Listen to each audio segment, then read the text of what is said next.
Hello, and welcome to the Diversity Matters Podcast brought to you by HispanicPro, the Hispanic Professional Network. Join us as we have conversations with subject matter experts about the Latino workforce, the Hispanic market opportunity, entrepreneurship, and many more topics of interest to Latino professionals in the U.S. The Diversity Matters Podcast comes to you from the great city of Chicago and markets across the United States that are making strides in creating diverse, equitable, and inclusive environments for Latinos to grow and prosper in their careers and businesses. My name is Alfonso Barrera, and I am your host for the Diversity Matters Podcast. Let's begin. In episode 2 of the HispanicPro Diversity Matters Podcast, we are in Los Angeles, California, Hollywood, for our last Trailblazers discussion panel to close this year's Women's History Month. Our guests are Liliana T. Pérez-Palacios, Director of Cultural Affairs for the Los Angeles Chargers, Juliana Moreno, Public Affairs and Community Advisor for Phillips 66, Melissa Garcia, Digital Business and Campaign Manager at NBCUniversal, Evelia Carmona, Manager of Transmission Project Managers for Southern California Edison, and our moderator, Rosa Bravo, Principal at Aequitas, LLC. Join us in listening to the insightful and dynamic conversation about work, life, and inspiring advice from our Los Angeles featured guests. I want to introduce to you our moderator for today. I'm going to get off the microphone and she's going to lead the discussion panel. Her name is Rosa Bravo, and what a big round of applause for Rosa Bravo. She's retired, but a 27-year executive from Accenture, who is a great corporate sponsor of HispanicPro, so a great company, and now she's on her own as an entrepreneur and founder of Aequitas, LLC. So, Rosa Bravo, I'm handing it off to you, and lead us. Thank you. Thank you so much, and good evening to everyone. I just thank you for being here. It's a chilly evening, and yet it's just perfect. It's just wonderful here. We just met these. Can you hear me? Oh, there we go. I'm a low speaker, so I'm going to have to kind of eat the microphone a little bit. I just met these lovely ladies, and we've all become fast friends, it turns out. And that's what happens when you get a group of people that are like-minded. I think it's wonderful, so thank you very much. All right, we're going to kick this off, and I'm going to ask these ladies to introduce themselves to you. And the question will be about, in your introduction, will be, what do you do, and what is the primary function of your position? I can take it. Hi, good evening, buenas tardes todavía. Y bienvenidos! I'm so happy, so excited. It's cold out there, but it's going to be warm in here. It's going to be hot. So, my name is Liliana Perez. My real Mexican name is Liliana Teresa Pérez-Palacios. You know? And so, I am the Director of Cultural Affairs for the Los Angeles Chargers. Our team, thank you. Don't tell me LA's not a football town, but you know, and so in that role, I've been with the organization, with my club, Bolt Family, for 3 years. Before that, I was in state politics for 25 years, working for 6 speakers of the California State Assembly and Governor Gray Davis.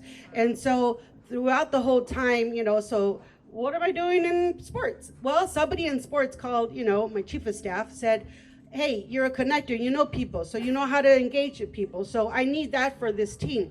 We're coming in, we need to come in hot, so I need you to be that face. And I said, all right, but be careful what you ask for.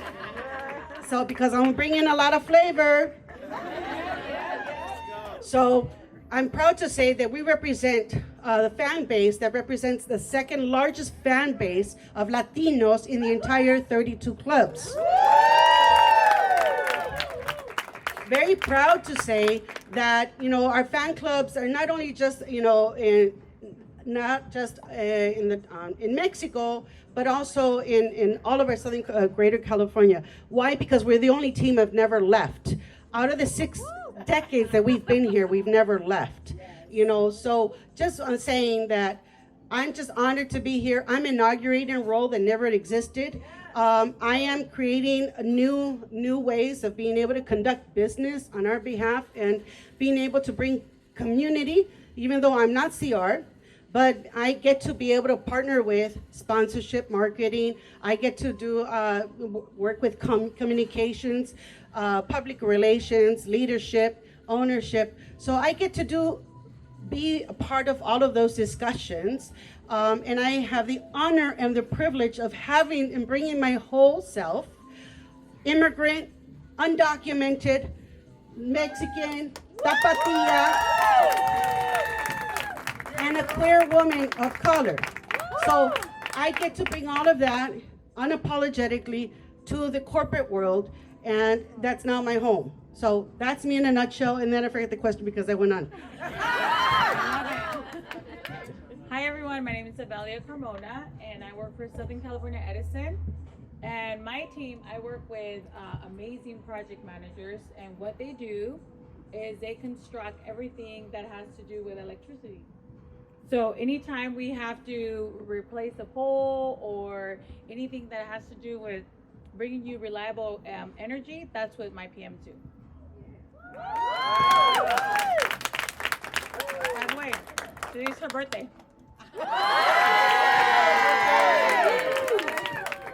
We will have to sing her a happy birthday in a bit. Who's a singer? Who sings? Raise your hand because I'm going to call you up to the mic. Whatever language, but we're going to sing. Somebody's going to sing. My name is Juliana Moreno, and I am here representing Phillips 66. I am the public affairs advisor at Phillips 66. Fairly new. I've been there for 3 years. I manage our stakeholder internal communications and stakeholder relations. So I get to do a lot with the community, and that's where my passion is, helping people that are growing up like me. I'm a Santa Ana kid myself. I don't know if anybody knows Orange County, but Santa Ana kid, first generation from immigrant family, first generation college student. So just really have a passion for helping people like me, growing up like me, and that's what I get to do now. Prior to that, I was with the State Department for 10 years. So I was in the federal government for 10 years. I worked under 3 administrations. And this is kind of what I'm doing now. So I kind of went from like a 3,000 level foot view to a very much of a grassroots level. This is probably the most fulfilled I've been, just being able to help my immediate community.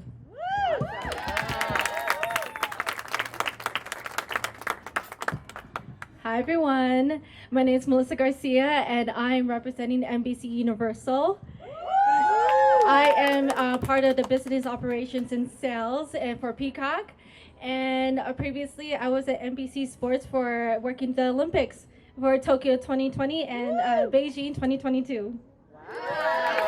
And now that we're like in the Hispanic, topic right now, I'm happy to announce that like I was the only Latina in the Olympics for 2020 and 2022 for Olympics in the digital department. And I was here, they flew me out from here in Los Angeles to Connecticut for 3 weeks for over the summer, and also I just came back from Connecticut last month. And I'm so happy to be here representing the Hispanic community. I'm really in touch. So, and also my family's right here, my parents. I'm just so happy to be here, and I really, really want to embrace the, Latina and the culture here. And I do want to learn more about it because I feel like I have a lot to learn. So thank you so much. Great. So, Melissa, you're with the digital services over at NBC. So, tell us a little bit about what's the most rewarding aspect of your role. The people. I came to an environment with so many helpful people, mentors, and the good thing about NBC, what I've learned from that particular department I've been at, is that they're just so open to express the feeling of like welcomeness, which I'm not used to in this entertainment industry. Sometimes they just shut you down, and then if you got it, you got it. You don't, you don't. And that's where I feel like NBC has breaking that, or at least my department. And I always say that because I know there's room for, it's very strict to be in, but in my team, they're very opening and they're very collaborative, and they're just so happy to bring on people, no matter who you are, and they just love to embrace anyone that wants to learn. And thank you so much. It's wonderful. Liliana, you're in entertainment as well, and so is that a similar, is it a similar experience for you? What is also the most rewarding aspect of your role? It's having a supportive boss, and the supportive team. Those who are supportive, I embrace. Those who are still don't know how to engage me, I don't hold judgment against them. I just kill them with kindness, and I help them understand, because I'm coming in from an incredibly different space than what my peers are used to, and I have to meet them where they're at, because in my industry, it's very insular. It's very about, some people went to knowing in high school that they're going to work for a team, knowing that they're going to sacrifice being an intern all the way through college to become an intern, and then maybe being picked up. So it's a highly competitive space that I'm in, and the fact that I got picked out from outside of the organization, it's a big deal. And to have so much, thank you very much. And so, and I say there's a lot of patience that's involved, a lot of patience. I say, Lord, I love your people. But it's a lot, because the bottom line is that just because my counterparts are not Latino doesn't mean that they don't have the capacity to understand and be sensitive to Latino needs. And so I get to be able to then break it down and say, you know what, let me help you understand. But if they're there, if they're not there, then I at least speak their language. Let me help you understand how much you'll be making as a result of, and then eventually they make it, they get it, and then eventually they come to Jesus, so, but in terms of the strategicness of being connected, is an example is I was brought in specifically only to take care of our Latino constituencies. And that morphed into so much more, because they're like, oh, you know a lot more than that. Yes, I do, like many of us. And so now and then I basically said, okay, we need a Spanish language partner. We need to be able to showcase and briefcase, all of our all of our games in the Spanish language medium. So then I said, who among my friends? Oh, and then it was Marco Antonio Gonzalez right in the back, right? Who is an entertainment executive and now on hiatus.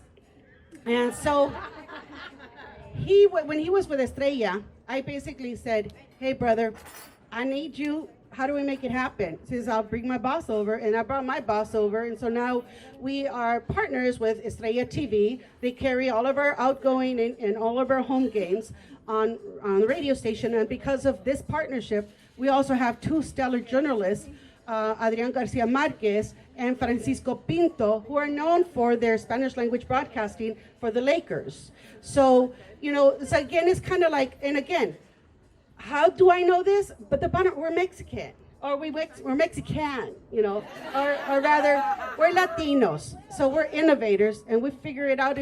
We say we do know, and we don't know, but we'll figure it out. It's incredible. It just speaks to your ability to just connect so many people together. And I know, Evelia, that you are with Southern California Edison, and you're in a slightly different function. And so I really do want to hear from you about what is the most rewarding aspect of your role. So thank you for that. The most rewarding part of my job is, again, I manage a group of project managers, and I get to identify their strengths. And I get to, once I identify their strengths, I align them with the organizational goals. And when you are able to do that with a team, they're like in the zone. And that's when you're able to have a high performing team. So I love that I get to see the best in people, and I get to help them bring out what they feel good about themselves. And That's my favorite part. Yeah, you should feel proud. It's Southern California Edison's at the top of, helping us with renewable energy, sustainable energy, and green energy, right? This is so critical for all of us right now as we start to see how things in the landscape are changing. So wonderful. Thank you so much. And so, Juliana, how about you? What's the most rewarding aspect of your role? For me, I'll just be very brief. I think I went into it a little bit before, but it is the passion that I get. Like, really, the most rewarding part is being able to be on the ground in the communities, the Latino communities, and we're talking about the laborer, the domestic worker, the restaurant worker, like that. We're working in the South Bay LA and helping communities and giving the kids in the communities an opportunity to rise by sponsoring STEM programs and giving scholarships. And I think that's where I get a lot of my satisfaction, because I feel like information is key, and part of what we need to do as Latinos that are thriving is really influence in closing that information gap and helping other Latinos thrive, pulling each other up, because it is up to us to do that. We can't wait for that change to come alone. And whether you do it professionally or do it personally, I really encourage and ask all of you to find a way to help one another and champion one another. So important. Thank you so much. Melissa, can you share a productivity secret you found helpful for getting business done? Talking. A lot of talking, a lot of, comes to talking, but also being genuine what you speak about and to who you speak about. I really believe that building connections like that and seeing who you connect with, not just forcefully, but understanding the person and understanding who they are and where they come from, really does bring that closeness. And I feel like that kind of success builds up to the next step, and it's always what I feel like. It's always like a building block for me. What I experienced before, it may help me in the future, and it all really just stems from talking and speaking to one another. I was one little girl that you always used to get in trouble speaking in school, and my mom and used to get calls from my teacher saying Melissa needs to tone it down on speaking, and it's one of those things where I feel that does help, and just speak out for your own self, and make friends no matter who they are, and just to be approachable and to be connecting with that. And I think it just honestly just is with that. And seeing my mom right now, I feel like she resonates with me. I don't want to cry, so she's making me nervous. But honestly, she did tell me to speak your mind, and also and also in a sense be respectful, but also just understand that there's people around you that can benefit from what you learned. Yeah, talking. Evelia, how do you feel about that? What are your secrets? What's one of your secrets? I think it starts with self. One of the things that I do every day is I check myself, because again, I manage a team of phenomenal project managers. I need to make sure that I'm 100% emotionally, physically, and mentally. When I'm 100%, I can serve my team 100%. So that's number one. Number two is being able to identify your team's strengths and ensure that they're in alignment with the organizational goals. I think those two things, you will be successful in being the best and be able to guide your team the best. And then two, again, going back to the developing a high performing team and ensuring that they're serving the organization the best of their ability.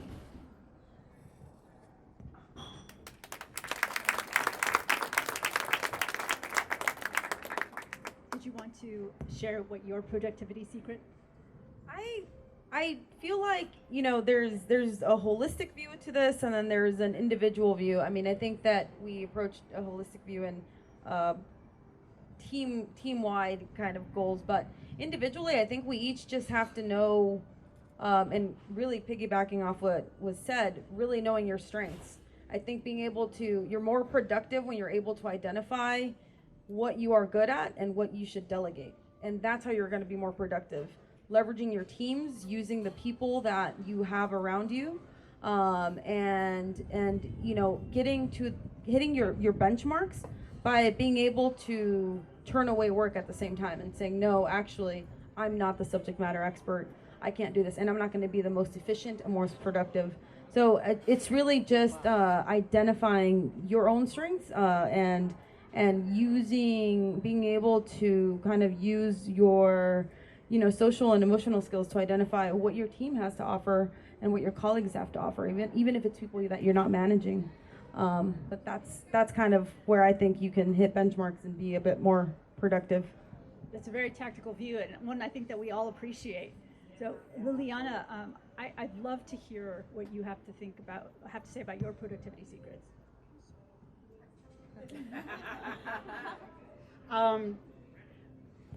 Let's see. Be nice. Everybody has value. Even the most challenging person who's a pain in your tuchus has value, and it's like, and it's not about, people offending you personally. Get over it. It's not personal. I'm like, you're my mortal enemy right now. No, it's gonna be your best friend tomorrow. So it's kind of like, that we're our biggest obstacles, honestly, and our biggest promises as well. Because I think that you're right. Talking to each other, talking it through, and figuring out where are we gonna be, what's a common language, where are we the touch points where we can actually collaborate. And I don't want your job, and if you glow, I glow, and but at the same time, keep note of your success.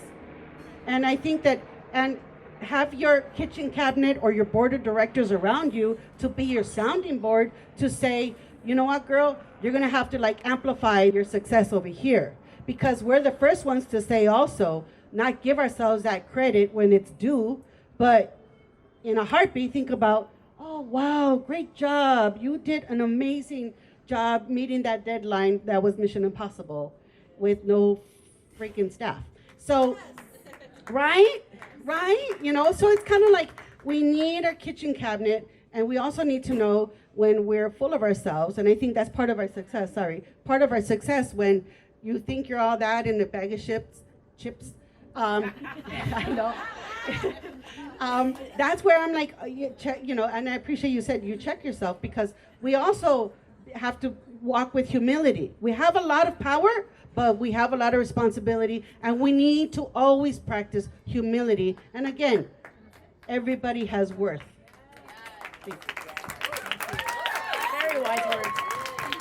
Juliana, let me come back to you. Who is a woman that you most admired? This is, and I'm sure for a lot of us who are lucky enough to have our mothers with us, right? Very much my mother, who balanced a manufacturing job and coming home, but really the group of women that it took to raise me, right? It wasn't just my mother, who was having to work at 4 a.m. at a factory job and coming back and making food, but then it was my grandmother, who was having to take care of me, and then it was my aunt, who was running me in and out of soccer practice. So it's the group of women who sacrificed everything to raise us, and despite, they somehow show us to be extremely productive, extremely efficient, work under high pressure, and to this day, I'm still astonished because I can barely handle myself going to work and going back. And these women worked for us. Yeah, thank you. And to the moms here, to your mom, applause. Because they're the ones that raised us, right? They're the ones that worked and talk about, efficiency, right? And working under pressure. These are the women that were able to get us where we are today. And so to me, it's my mother, my grandmother, and really it took a community, right? It took a village of people. And I don't claim myself as a success story, but I think still a work in progress. But even where I am now, I wouldn't have had those opportunities if it wasn't for these women. I agree. Wonderful. Evelia, same question. Who was someone that you admired, another woman that you admired growing up? So I don't admire my mother, and it's not a bad thing. My mom grew up very traditional, depending on my father, and I don't want to be that woman. I was very blessed to be surrounded with very powerful women in my life. I became a mother when I was 15 years old, and then I had a second child by the time I was 19, I had 2 children. I met this woman named Didi Gutierrez. She's here in the audience. So at the time, I was getting my accounting degree, and I was just trying to get my foot in the door. And this woman gave me the opportunity to work at an accounts receivable department. And she saw me. I was, trying to finish up my degree. I was trying to work full time. And she was an accounts receivable manager at the time. And I saw her, how, she practiced empathy with her people. She was very graceful when she would give commands. And I thought to myself, I want to be like her. And I consider myself a transformational servant leader. But a lot of the things that I did, that I do now, I learned patience, grace, being resourceful, and just having that, just believing that people are good from her. And that's the person that I admired as I was growing up. So let's give a round of applause for Didi. I think that we all need Didis, more Didis in our lives. And she said, always look beautiful. She didn't forget that. And you She do. corrects my makeup, my shoes, because of her. Melissa, who was a woman you admired growing up, and why? As I mentioned before, the woman in the red, and she stands out, and my mother. She's full Peruvian, and I feel like I have her personality, and now also when I'm growing up, and I got her looks too. Before when I was younger, I was like, no, I want to look like my dad. And so now I'm embracing that, and she is very strong. I believe that my success was because of her. I don't take no for an answer. I would be persistent of where I'm going. After college, I couldn't find a job for 2 years. Not even a mall would take me, so it was very annoying. So I would be in her room applying for jobs day and night, and I was like, I'm gonna do this. I have a communications degree and a BA, and I was like, am I gonna get a job somewhere? I don't even know where I'm gonna be at. And being in her room, applying for those jobs, and then finally got a gig at iHeart, being a sales assistant there. And I do believe it's because my mom's personality, and then it became my personality. The drive, the wittiness, and somewhat of the charm too. And I sense my dad too, which is here tonight. And he's also worked in entertainment too. So I believe both of them, honestly, but mainly my mom.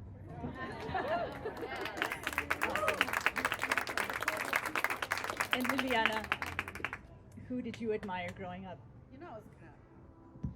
I was gonna respond anyway, because my mama is my mama. I love her so much, and it's not my job. It's my honor, and it's a gift to take care of my mother. And so she lives with me. She's been living with me for 12 years now. But I left the house when I was 18, so the readjustment period was very interesting.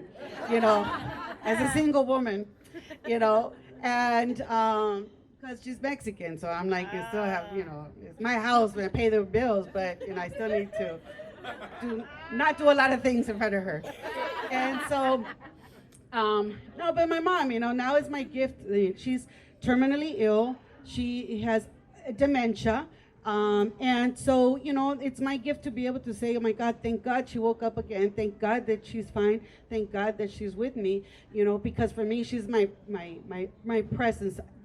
I don't take care of her, she takes care of me, So as much as I like to say, and I know Sandra right there, my Sandra Gonzalez, who represents the state's largest union that takes care of in-home support service workers, because without in-home support workers, I can't do this. I can't be me. I can't have a full-time job.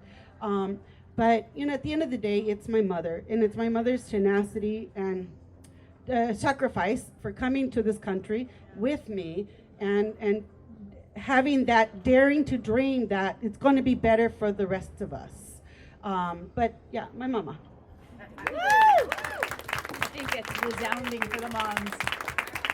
Juliana, what do you believe is the biggest opportunity for the generation of women behind you? I think the biggest opportunity is, one of it is here, right? Being able to leverage off of each other's experiences, share our stories, learn from them.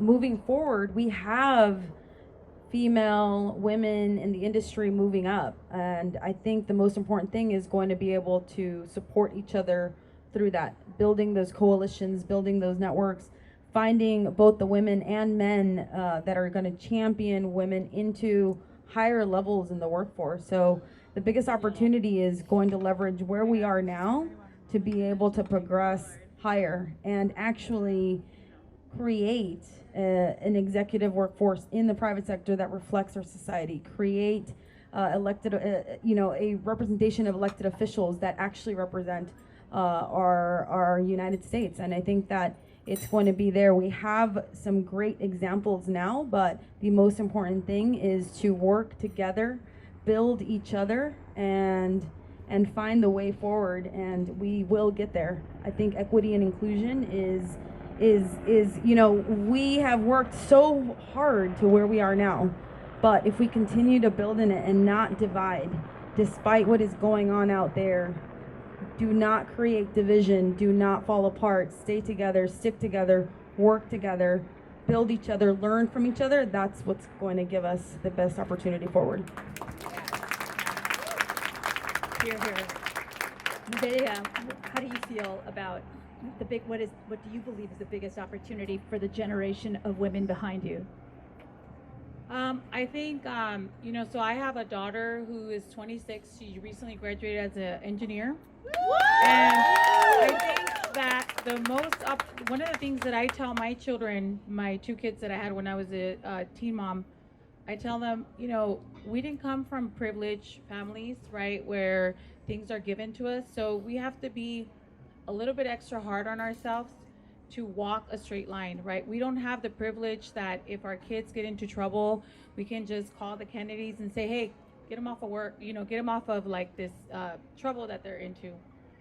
So number one is keep a straight line, work as hard as you can, and then have the wisdom to identify when there's an opportunity presented to you and be ready for it, right? So that means that get the best education you can afford, work as hard as you can, and showcase your work. What that means is brand yourself, right? Use LinkedIn and other of our social media outlets.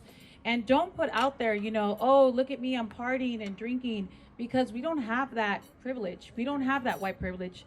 We came from poor families, and we need to put our best selves out there, right? So we can't afford to be out there half naked or just things that would tarnish our reputation. So when you see an opportunity, take advantage of it and lift each other up, as she had said, right? When you have an opportunity to lift up your sister, lift her up and talk about her when she's not in the room and say all her talents. So I think that we need to take advantage of the opportunities that are presented out there. Thank you. Let's switch gears a little bit. So, Liliana, if I could start with you. In business and in life, there are a lot of unknowns, and the path to success is never a straight line. And we're already hearing, our panelists are getting very real, so this is going to be quite good. How do you find inspiration and push through the most challenging times? Mira, I just tequila. I know, so I said tequila. That helps too. No, and it's like not being ashamed of whatever's happening in your life, and just being so freaking brutally upfront about it to yourself and to your select group. We should not live in shame, number one. And I think that's the stuff that holds us back a lot from saying yes to success. And I think that, the meandering road is there. We're brown or we're people of color. It's going to be there. Unless you were born with a silver spoon, it's going to be there. So get over it. And then now we have to build our tribe. And so I think the meandering road is, like on a very personal level. Right here. I did not know if I was going to be here because my caregiver has car problems, and then he lives in Anaheim, so I'm like, I'm gonna lift you to my house in LA. I don't care what it takes, but you gotta help me here. So the other part of it is that I didn't know if my partner was going to be hospitalized today because of his poor health condition. So and it's like one of those things. I'm like, we're always living in stress, but we don't have to be in pain all the time. People want to see us succeed. And so my thing also, again, is what does all of that have to do with your success? Again, if you don't have your tribe that you feel comfortable, it's like, what? Now help me, prop me up now.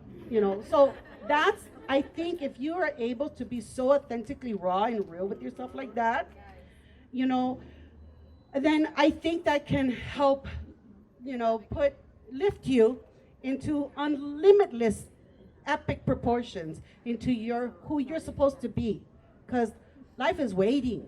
So that's my thing. Thank you. It's coming for you. How do you find to push through some of these challenging times? I think for me, I remember where I came from, and I remember all the things that I have accomplished. And I think to myself, wow, Evelia, here you are, almost 45 years old, and these people are not making you feel good. They went to better schools than you did. They're probably smarter than you. But then I remember my skills and what I bring to the table and what I've survived. And then I remember that. And I said, you know what? I have a good heart. I have skills. I'm resourceful. I'm badass. So even though I may not be able to build this building, but I can get you someone that can build this building because I have those negotiation skills. So you just have to remember who you are and what you bring to the table. And you may not have the skills that someone else has, but when you think about like the President of the United States, they don't come in knowing how to run the country. They surround themselves with advisors that are wiser than them, and they give them all the advice that they need to make those decisions. So that's what I remember. And so every time I go through those insecure moments, I remember where I came from and what I bring to the table. I think we all appreciate that very much. How do you find inspiration during those challenging times? I'm going to have to piggyback off of what my other two panelists up here said. I think being humble, going back to your roots. How many of you here are first and second generation immigrant families? How many of you are first generation, second generation college students? How many of you are non-English, like not English being your first language? Yeah. Those are the things, right, that we have to go back to. So those are the challenges, being humble and really recognizing what challenges you face. How many of you have faced, grew up with domestic violence in your household or somebody that you knew? How many grew up knowing about having to experience incarceration in your families? So all of these things, same here, right here, right? But all of these things is what, you come back to that being humble about that and knowing where you came from. And again, my other panelists have said that that's what's going to keep your drive, because you know that you've already gotten to this point and you know you're going to make it past that, because everything that you already lived through has only made you stronger.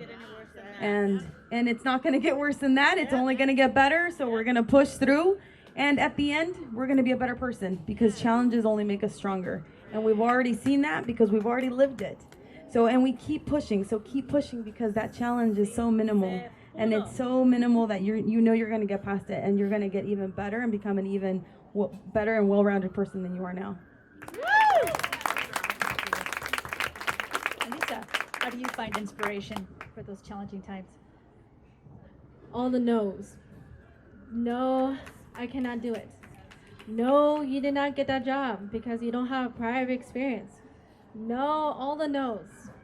And all the people that also didn't believe in me, of course not my family, but other people that just did not believe I can do it because the way I look, or because I'm Latina, or because simply I just have a big smile and I don't take things seriously. And also people that I've interviewed with believed that I was only green. I didn't meet the par when I know for my heart. I was like, I can do this. And as my other panelists said as well, if you join a team, they're gonna have to train you somehow, some way, because no one is gonna know the position that you're in. And nowadays, I feel like that's more of an opportunity for people to have. And I believe that was like one of the other questions, but it's so nice to have nowadays after what happened in the pandemic, something positive in people that I feel that the employers are a little bit more lenient to hire people that are straight out of college. And I think that's so awesome to have people that don't have enough experience and they give them that opportunity is quite amazing from when I started. And yeah, so anyone that is unsure of themselves and feeling like, oh, no, I don't think I can do it because this other person, X, Y, and Z, you can do it.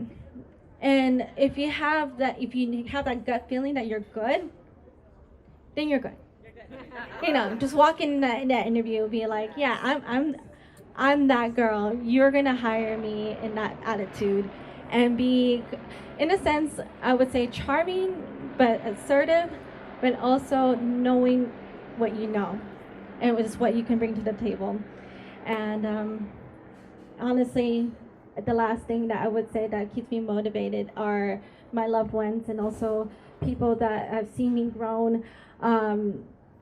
It makes me want to do more, and it makes me want to do something like this as a panelist and give back. I feel like I have a lot more to say, and I really, really want to express to those that want to grow within, not in entertainment, but any other position that they're wanting to be in, that they can do it, and that they have the strength to do it. It's just they need a little, build up a little more confidence in themselves, because 5 years ago, I would not be up here.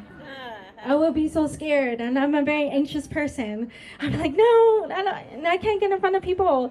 And I want to let people know that they have it within themselves. They just need to find it. So. Thank you.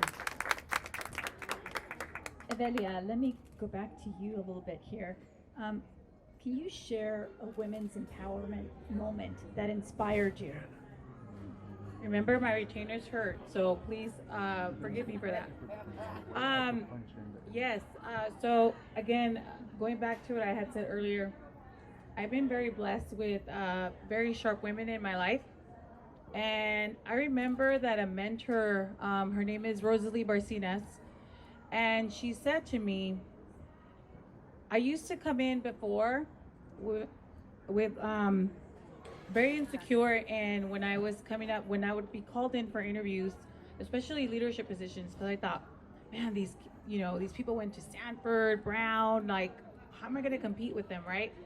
I would psych myself out. And I remember she told me her story. She's like an executive. She's probably like one of the only executives at Southern California Edison. She said, I was their second choice, and I think that was like the best choice they made. And I said, hey, Rosalie, you're badass, right? And she said, because I knew what I brought to the table. And she goes, and you need to remember that, Evelia, what you bring to the table. Don't worry about what everybody else, worry about yourself. And that literally changed my life. I remember that now when I come in to an interview, first of all, if you call me in for an interview, it's because you know my resume. You know where I come from. You know what I've done. That's number one. So I'm not going to worry about the Browns or the Stanfords or the Harvards. You called me in, my little Cal State butt, because you know what I bring to the table. So I don't worry about anyone else. And that comment and that advice that she gave to me changed my life. So I focus on myself. I do the best work that I can do. And I remember what the skill sets that I bring to the table. Let me ask you, do you all have mentors? Yes, family, and also just any colleagues I met throughout the time I've worked. I think I find friends who I kind of take on as mentors, but not an official one. I think one of the most important things is to find an executive mentor, and I'm in the process of that. Let me stick here because you all have heard about mentors and sponsors, two different things, and you have a sponsor. Right? I sponsor people, including one of my newest colleagues who's here, Marlene. So I really try hard to, I myself don't feel like I have that mentor, but I do try and be a sponsor, and I try and pull people in and place them when I can. And I was recently hiring for a person to kind of take on our internal communications, and Marlene had a great background and she's from the area. So it was just kind of like, she's also first generation college student. So somebody that yes, more or so hand selected, but it's finding those ways to help people that face challenges and that have the talents, and it's just giving them their first shot. And I was able to do that at the State Department too. I was able to bring in people, and now they're more successful than I ever was at the State Department, and high-ranking diplomats. So that's where you get a lot of your passion too and drive, because it's you made a difference, and that you can do that. So even if you don't have that sponsor, be a champion to people, male and female, wherever you can. Liliana, I wanted to ask you too, because I know that you've been in the community for a long time, so I know that you're mentoring people and sponsoring people. So for you, what kind of, do you have a special empowerment moment that you think back on? Well, I'd like to answer that I do have a ton of comadres, because it's my comadre network, and I have a lot of compadres out there who are not just Latino. They're all different beautiful shades of color, backgrounds, economic backgrounds, people who are in the space where I aspire to be, and people who have nothing to do with me, but I love how they're thriving and how they're giving back. So everybody who I'm around is because they're incredibly, insanely successful, and they give back, and give back, and they sit on boards, or they open up schools, or they open up leadership institutes. So it's essential, because if you have the gift of a talent and a gift of incredible jobs, it's my moral imperative to then bring people up with me. And even with my non-Latino white counterparts, I bring them up with me because I need them to be aware and sensitive to why you need to, when you're in the room, what are you doing to bring in diversity as a white privileged person? And then to be very clear, just because you're white doesn't mean you're privileged either. Because I know, God knows, growing up, one of my dearest best friends in elementary school is from Alabama. The other one's from Oklahoma.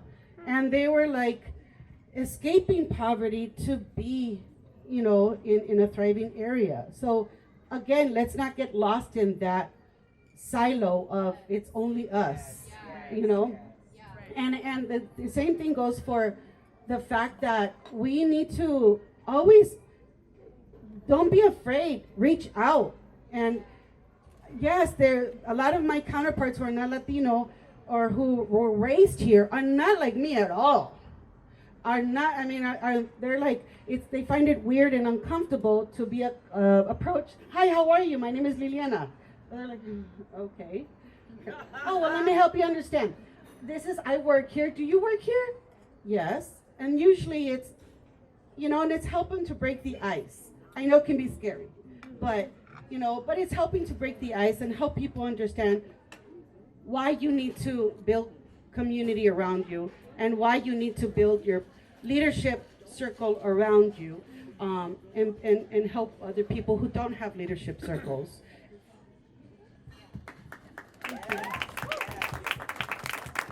Melissa, let's get to you.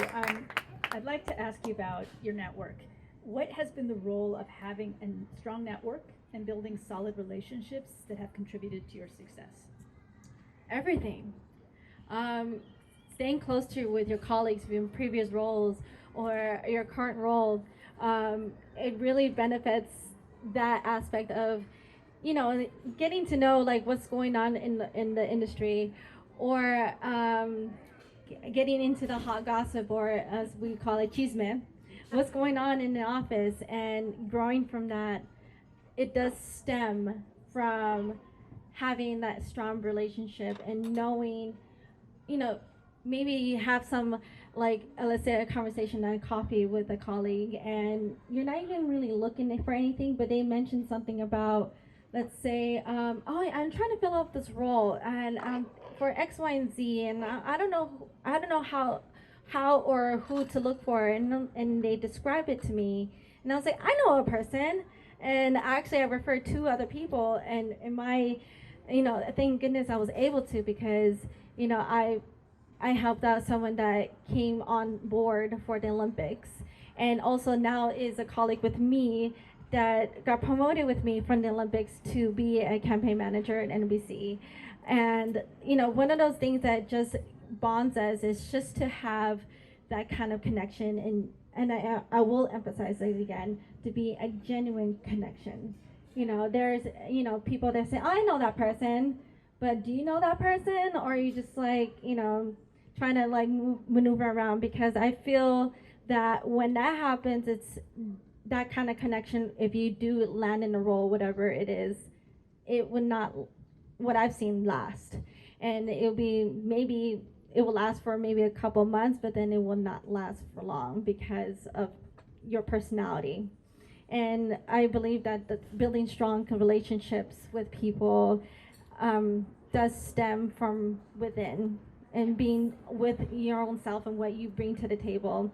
And honestly, when that happens, when you're meeting new people, let's say for tonight, you want to like network, and I advise you all to just have like an open stance to that, and not think of something that it will in something in return.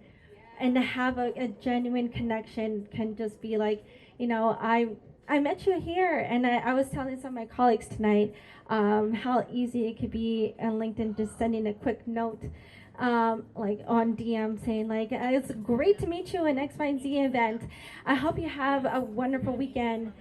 Thank you so much. And that's it. And that can lead a long way. Either people can respond you back, or give you that emoji thumbs up, or give you likewise, or not answer at all. But I do believe that having connections all around does matter. Thank you. The power of the network. And I think let me do a time check. How's it? Same question. Perfect. Let's go ahead and ask you about network too.